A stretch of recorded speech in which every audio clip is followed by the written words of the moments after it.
शांति।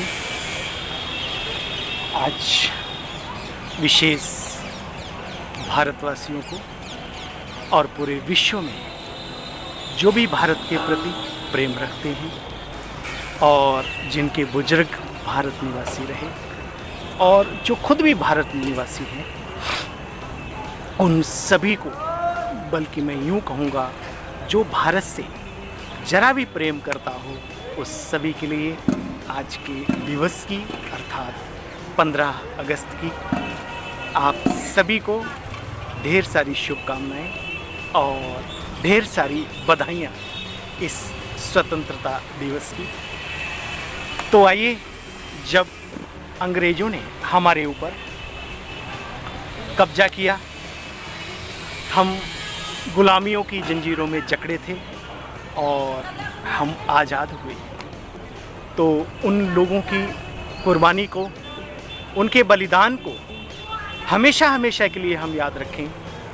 तभी आज का ये दिन हमारे लिए मनाना शुभ होगा और यही सच्ची श्रद्धांजलि होगी उनके लिए कि अब जो आज़ाद देश हमारे हाथ में है, उसको हम किसी भी प्रकार की गुलामियों की जंजीरों में जकड़ने ना दें, चाहे वो मानसिकता की ही गुलामी क्यों ना हो। आज भले ही हम आज़ाद हो चुके हैं बाह्य गुलामी की जंजीरों से, लेकिन आंतरिक गुलामी में आज भी हम देख रहे हैं सिर्फ भारत का नहीं, संपूर्ण विश्व का मानव गुलामी की जंजीरों में जकड़ा जा रहा है और वो बल और ज़्यादा आगे बढ़ता जा रहा है, बढ़ता जा रहा है, बढ़ता जा रहा है। और ऐसे वक्त पर वो विश्व पिता, निराकार परमपिता परमात्मा हमारे समक्ष आके इस धरातल पर आकर, वो खुद खुदा इस धरा पर आकर के स्वयंभू, जो स्वयं भूमि पर आकर के हमें अपना परिचय भी देते हैं और साथ साथ हमें अनेक प्रकार की मानसिक गुलामियों से, विकारों की मायावी गुलामियों से छुड़ाते हैं। तो क्या तरीका है वो? आइए हम सुनते हैं ईश्वरीय शिक्षाओं के माध्यम से कैसे हम छूट जाते हैं रावण के चंगुल से, 5 विकारों के चंगुल से। तो आइए, वो ईश्वरीय शिक्षाओं का सार आज हमें किस ओर ले जा रहा है, क्या शिक्षाओं से सजा रहा है, कौन से दिव्य गुणों की बातें कर रहा है और कौन सी शक्तियों को धारण करके माया पर संपूर्ण विजय प्राप्त करने के लिए प्रेरित कर रहा है। तो आइए, आप सभी बहन भाइयों का इस इजी वे मुरली दर्शन में आप सभी का दिल से सिख व जान रूहानी प्रेम से आप सभी का स्वागत है, सत्कार है, सम्मान है। आइए सुनते हैं आज के महावाक्यों का सार। मीठे बच्चे, तुम हो ईश्वर के एडॉप्टेड बच्चे। आत्माएं तो अजर अमर हैं और शारीरिक रूप में बाबा जब अपना बच्चा बनाता है तो हमें एडॉप्ट करता है थ्रू प्रजापिता ब्रह्मा के, आदिदेव के, भागीरथ के द्वारा, आदि आदि। तुम हो ईश्वर के एडॉप्टेड बच्चे, तुम्हें पावन बन पावन दुनिया का वर्षा लेना है। यह अंत का समय है, इसलिए बच्चे पवित्र जरूर जरूर जरूर बनना है। आज का प्रश्न अपने आप में दिल को खुश करने के साथ साथ हमें बहुत बड़ी जागृति देने वाला है। उसका उत्तर सुनिए। पहले प्रश्न सुनेंगे। इस समय के मनुष्यों को ऊंट पक्षी जिसको शुतुरमुर्ग भी कहते हैं, बड़ा होता है लेकिन पक्षी होता है, परवाना, का टाइटल दे सकते हैं। आखिर क्यों? इस समय के मनुष्यों को ऊंट पक्षी का टाइटल दे सकते हैं, आखिर क्यों? तो बाबा कहते हैं, बच्चे देखो, क्योंकि ऊंट पक्षी जो होता है उसे कहो उड़ो तो कहेगा नहीं, मेरे पंख नहीं, मैं तो ऊंट हूँ, पक्षी कहाँ हूँ। बोलो अच्छा सामान उठाओ तो कहेगा देखो भाई, मैं कोई ऊंट हूँ क्या, मैं तो पक्षी हूँ। तो ऐसे ही आज के मनुष्यों की बच्चे हालत है। उनसे जब पूछा जाता है क्या तुम अपने को देवता के बजाय हिंदू जब कहलाते हो, तो देवताएं तो पावन हैं, हम पतित हैं। बोलो अच्छा अब पतित से पावन बनो, तो कहते हैं फुर्सत नहीं। माया ने पवित्रता के पंख बच्चे काट दिए, इसलिए जो कहते हैं हमें फुर्सत नहीं, बाबा उन्हें एक टाइटल देते हैं, ऊंट पक्षी शुतुरमुर्ग। तुम बच्चों को कभी भी ऊंट पक्षी नहीं बनना, अर्थात एक शब्द में उसका अर्थ कि पुरुषार्थ करने में, पुरुषार्थी जीवन में बहाने बाजियां नहीं करनी, नहीं करनी, नहीं करनी। बस सिंपल सा फंडा है, सीधी सी बात। ओम नमो शिवाय नमः। ओम शांति। बच्चे, किसने कहा? अपने आप से प्रश्न पूछना है। ओम का अर्थ मनुष्यों ने अनेक प्रकार का बनाया है। देखो यहाँ भी ऐसे हैं, बाबा को जानते हैं, पहचानते हैं और वर्षे का मालिक बनते हैं। जैसे दुनिया में बच्चा पैदा हुआ और वर्षे का अधिकारी बना। अब यहाँ तो तुम बच्चे बड़े हुए हो, आत्मा को बाप का परिचय मिला, सेकंड में बाप का परिचय मिला, बच्चा पैदा होने से समझेंगे हम बाप की जायदाद के मालिक हैं। तो यहाँ बेहद के बाप की बात है। कहते हैं बच्चे, आत्मा ने जाना है कि अभी बाप आया हुआ है। तुम बच्चे जानते हो, हम कल्प बाप से अपनी खोई हुई राजधानी प्राप्त करते हैं, खोया हुआ देवत्व पद प्राप्त करते हैं, खोया हुआ रूहानी प्यार प्राप्त करते हैं संगम पर, और सारे कल्प के लिए अपना भाग्य बनाने का सौभाग्य प्राप्त करते हैं हम इस संगम युग पे। याद रहता है ना? बाबा कहते देखो, मनुष्य तो ओम का भी अर्थ अनेक प्रकार का निकालते रहते हैं। बाप कहते बच्चे, ओम माना मैं आत्मा, आप परमात्मा में भी कैसे? वो भी क्योंकि एक आत्मा ही है। भगवान तो एक है ना बच्चे। बाबा कहते अगर, हाँ, वह कहते बच्चे मैं तुम्हारा बाप हूँ। ऐसे कोई भी नहीं जो ये कहें कि तुम्हारी आत्मा मुझ परमपिता परमात्मा के द्वारा पढ़ रही है, या कोई ये कहे मनुष्य कि मैं तुम आत्माओं को राजयोग सिखा करके मनुष्य से देवत्व पद प्राप्त कराने जा रहा हूँ। ये शब्द सिर्फ और सिर्फ उस दिव्य शक्ति पुंज परमपिता परमात्मा की है। तो बाबा कहते देखो बच्चे बाबा कहते देखो बच्चे, ऐसे कोई भी नहीं कह सकते सिवाय बाप के। अब श्री कृष्ण को, वो तो पहला प्रिंस है सतयुग का, तो बाबा कहते वो तो कह ना सके, उसको तो कहते हैं श्याम सुंदर।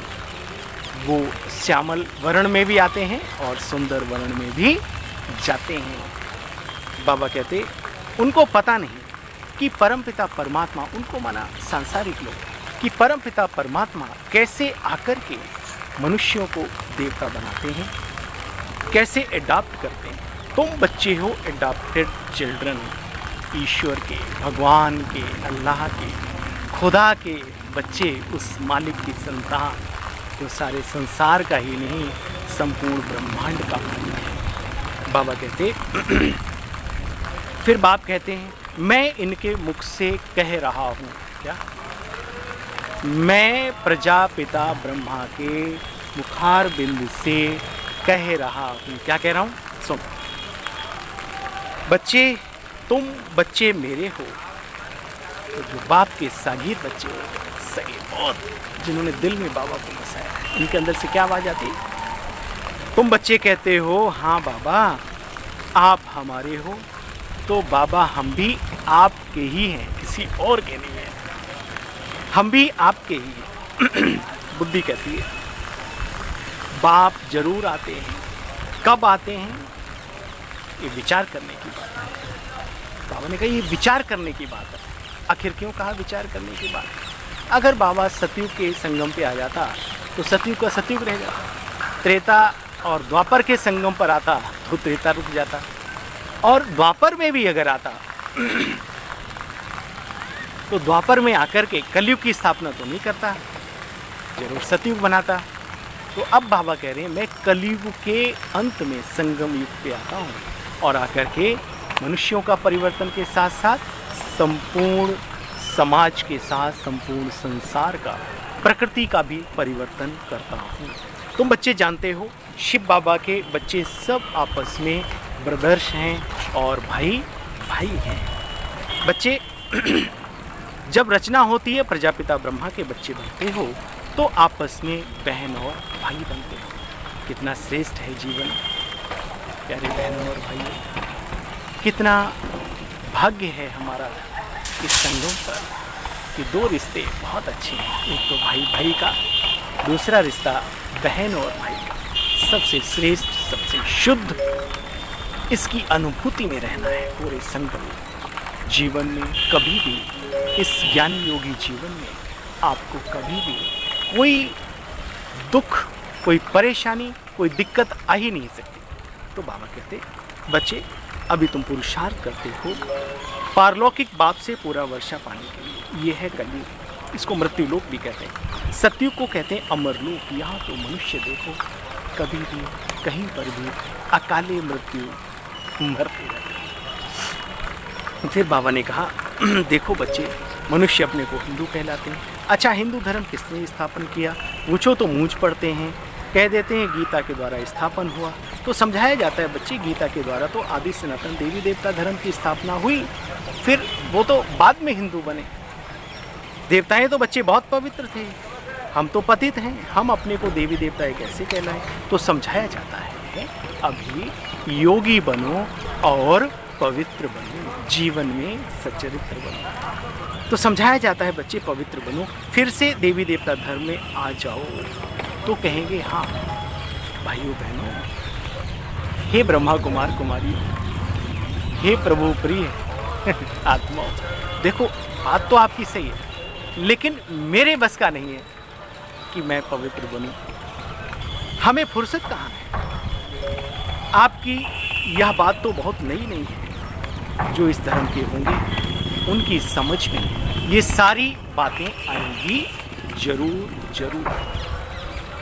देखो, सावन के महीने में शिव की मनुष्य पूजा करते हैं, जो कभी भी नहीं जल चढ़ाता है वो भी सावन के महीने में पूजा आदि करते हैं। बाबा कहते हैं व्रत आदि रखते हैं, मनुष्य व्रत रखते हैं भोजन करने का।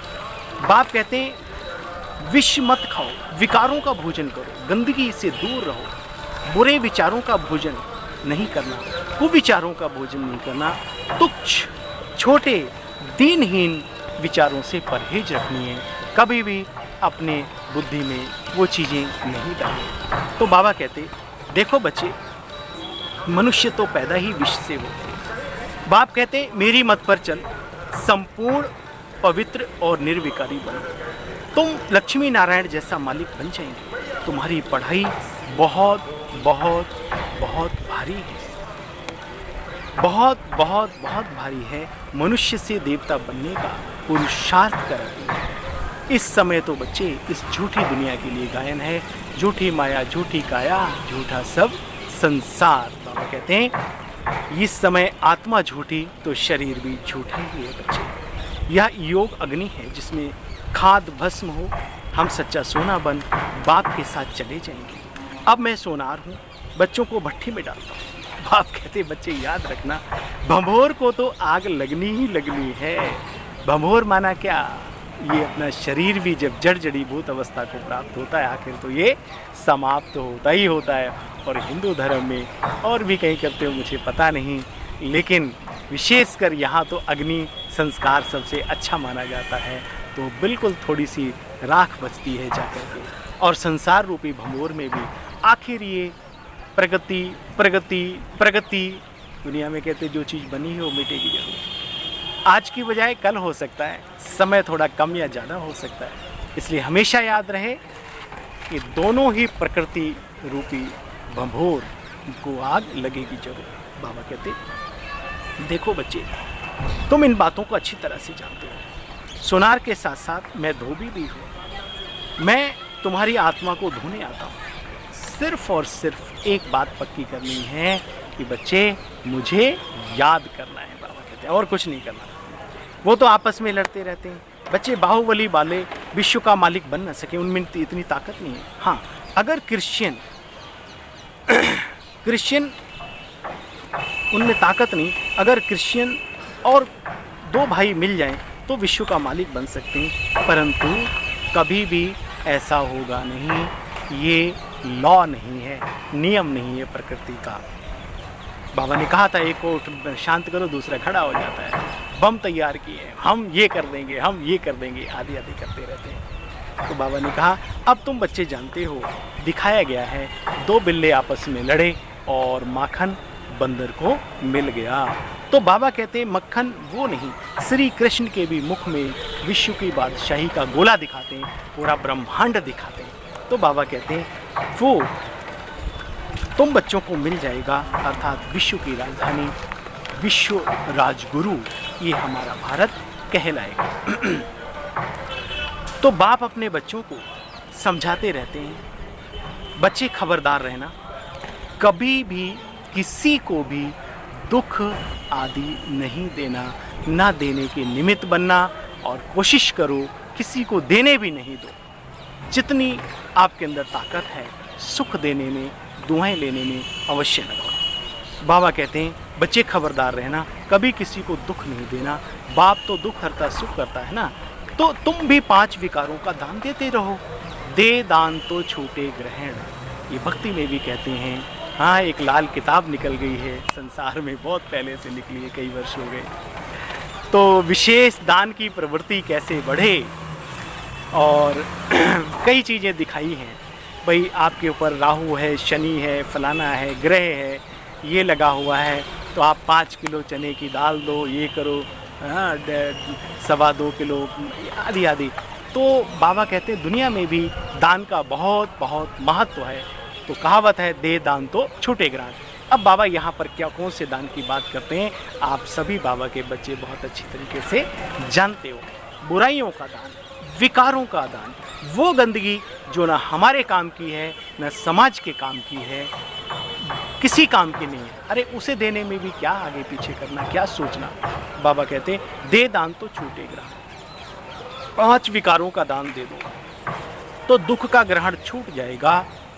बाप कहते हैं मेरे लाडले बच्चे, विकारों का दान दो तो सर्वगुण संपन्न बन जाएंगे, दुख का ग्रहण छूट जाएगा। बीके बनने के बाद भी अगर कोई दुख है तो अभी भी हम कहीं न कहीं मायावी दुष्चक्र में, चक्रव्यूह में फंसे हुए हैं, निकालो अपने आप को। तरीका है बाबा से प्यार। रविवार की मुरली 14 तारीख की आपने सबने सुनी होगी, और आशा ही नहीं पूरा विश्वास है उसे गहराई से सुना होगा, नहीं तो सुन लेना, रिवाइज कर लेना, क्या दिक्कत है। आज तो छुट्टी का दिन है, आराम से रिवाइज करो, एक एक शब्द को सुनो। बाबा ने कहा लव लव लव, लव लीन अवस्था को प्राप्त करो, बाकी सब जैसे हाथी के पाँव में सारा पुरुषार्थ आ जाता है, ये लवलीन अवस्था, बच्चे मस्त हो जाओ प्रभु प्यार में। तो आज भी बाबा कह रहे बच्चे देखो, बाप तुम्हारे से विकार मांगते हैं और कुछ मांगते नहीं, इतना प्यारा मीठा बाबा हमसे कुछ नहीं लेता, अच्छा लेकर के वो करेंगे भी क्या, दाता है, देने आया है। तो बाबा कहते हैं और कुछ नहीं मांगते, विकार मांगते हैं। बाप समझाते बच्चे तुम बच्चों को आत्म अभिमानी बनना है, मैं आत्मा हूँ, परम पिता परमात्मा को याद करना इसी नशे में, इस निश्चय में कि मैं जन्म अविनाशी आत्मा हूँ, और उसको याद करने से मेरे अंदर वो ताकत आएगी, वो शक्ति आएगी जिससे हम पवित्र बनेंगे, शुद्ध बनेंगे और पवित्र दुनिया के मालिक भी बनेंगे। तो बाबा कहते हैं बच्चे देखो, उनसे वर्षा लेना है, देही अभिमानी बच्चे बनेंगे, देवताएं भी आत्म अभिमानी बने हैं ना। अगर तुम बच्चे मुझे याद करते रहेंगे तो तुम्हारे विकर्म भी नष्ट होंगे। लिखा हुआ है हे अर्जुना, राजयोगा विकर्मो दग्धा, मन मना भव, मन को समर्पित कर दो मेरे स्वरूप में, मेरी याद में, मेरी शक्तियों की याद में, मेरे गुणों की याद में, आदि आदि। बाबा कहते हैं तुम मुझे याद नहीं करेंगे तो मैं फिर तुम बच्चों की रक्षा कैसे करेंगे, हम कैसे रक्षा करेंगे। बाप कितना समझाते रहते हैं, ये बातें बाहर कहीं लिखी हुई नहीं है, मैं इस शरीर द्वारा तुम बच्चों को समझाता हूँ, ये मेरा शरीर भी नहीं है। भागीरथ ब्रह्मा बाबा का कितना सौभाग्य है, जिस तन का आधार स्वयं निराकार दिव्य ज्योति परमपिता परमात्मा स्वयं देते हैं। तो बाबा कहते हैं मेरा भी शरीर नहीं है, या तो इनकी पुरानी ज्योति है, लोन लिया है, मैंने इनमें प्रवेश किया है, फिर पावन बनाता हूँ। कितना अच्छी रीति मैं तुम बच्चों को समझाता हूँ, अर्थात बाप अपने बच्चों को कितनी अच्छी रीति समझाते हैं। अच्छा, मीठे मीठे सिकिल दे बच्चों प्रति माता पिता बाप दादा का याद प्यार और गुड मॉर्निंग। रूहानी बाप के रूहानी बच्चों को नमस्ते, और हम सब रूहानी बच्चों की रूहानी बाबा आपको नमस्ते। धारणा का सार ही सुना, फिर भी एक बार रिवाइज कर लेते हैं। बाप की श्रीमत पर चल, संपूर्ण निर्विकारी बनो, पढ़ाई से विश्व की राजाई लेनी है। आत्मा में जो खाद पड़ी है उसे योग अग्नि से निकालना है। आत्म अभिमानी बन बाप को याद करना है। अच्छा, जितना याद में रहेंगे, याद रखो ये वर्षंस बाबा के, प्रिंट कर लो अपने दिमाग में। जितना याद में रहेंगे उतना बाप रक्षा करता रहेगा। योग ही रक्षा है, योग ही सुरक्षा कवच है हम सब राजयोगियों का। आज पक्का कर लो बाबा के शब्दों को। वरदान है किसके लिए? सिर्फ मेरे लिए। मेरे को तेरे में परिवर्तन कर, श्रेष्ठ मंजिल को प्राप्त करने वाले नष्टो मोहा भव। बाबा कहते डिटेल में, देखो बच्चे, जहाँ मेरापन होता है वहाँ हलचल होती है। कोई नफ़ा होगा सीना अकड़ जाएगा, नुकसान होगा ठंडे ठाकुर हो जाएंगे। तो जहाँ मेरापन होता है वहाँ मन की बुद्धि की हलचल होती है। तो मेरी रचना, मेरी दुकान, मेरा पैसा, मेरा घर, डॉट डॉट डॉट, इस स्थान को आप भर लेना और अच्छे तरीके से। यह मेरापन थोड़ा भी किनारे रखा तो मंजिल का किनारा नहीं मिलेगा। थोड़ा सा भी अगर अपने पास किनारे माना अपने पास रखा तो जो मंजिल को पार पाना चाहते हो, लक्ष्य को प्राप्त करना चाहते हो, मिलने वाला नहीं है। हद का मेरापन, बेहद का मेरापन, वह मेरा बाबा है। श्रेष्ठ मंजिल को प्राप्त करने के लिए मेरे को तेरे में परिवर्तन करो। हद का मेरा नहीं, बेहद का मेरा, वह मेरा बाबा है। प्रभु सर्वशक्तिमान, सर्व शक्तियों का दाता, सर्व गुणों का दाता, सर्व भाग्य विधाता, विश्व ही नहीं संपूर्ण ब्रह्मांड का, पूरे जगत का नियंता, स्वामी हमारा अपना पिता है। बस बाबा कहते हैं वह बाबा मेरा है। बाबा की स्मृति और ड्रामा के ज्ञान की नथिंग न्यू की अचल स्थिति रहेगी और नष्टो मोहा बच्चे बन जाएंगे। स्लोगन, सच्चे सेवाधारी बन, निस्वार्थ सेवा करते चलो तो सेवा का फल स्वतः ही मिलेगा। सच्चे सेवाधारी बन, निस्वार्थ सेवा करते चलो तो सेवा का फल स्वतः ही मिलेगा। और बाबा ने हजारों बार कहा कि कच्चा फल खाने की आवश्यकता नहीं है, पकने तो दो अच्छे तरीके से। चलो आप सभी को फिर पुनः आज के शुभ दिवस की, आज़ादी के जश्न की ढेर सारी शुभकामनाएं। दृढ़ संकल्पित करें अपने आप को, छुड़ाएंगे गंदगी, बुराई, विषयों की, विकारों की जंजीरों से हम अपने आप को। ओम शांति।